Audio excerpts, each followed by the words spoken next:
République démocratique du Congo comme pays hôte du sommet a suscité de nombreuses critiques en raison notamment du conflit qui sévit dans l'est du pays, l'un des plus meurtriers de la planète.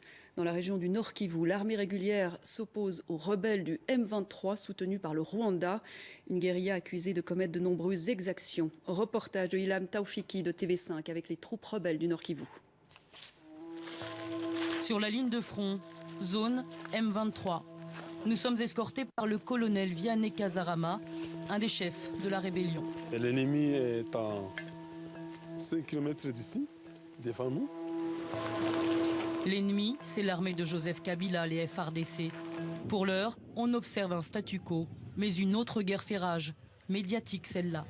Accusé d'exaction par l'ONU et Human Rights Watch, il s'agit désormais de faire bonne figure devant les caméras.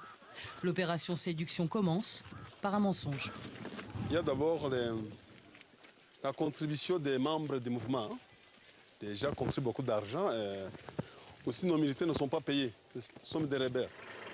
La contribution des membres pour seul revenu, difficile à croire, d'autant que le M23 contrôle ce point de passage vers l'Ouganda. Dans tout le territoire que vous contrôlez, les douanes, elles ne fonctionnent pas. Vous ne percevez pas de taxes sur les véhicules. Non, pas de taxes. Ça, c'est fermé. Le gouverneur de la province a fermé les taxes, donc pas de passage de véhicules. Et pourtant, derrière nous, 4 camions immatriculés en Ouganda, tous à l'arrêt, mais prêts à traverser. Vous allez payer une taxe? Oui, normalement.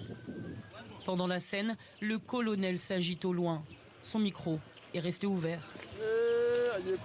On est découverts. Ils vont vers le chauffeur. Les rebelles percevraient près de 30 000 $ de droits de douane par jour.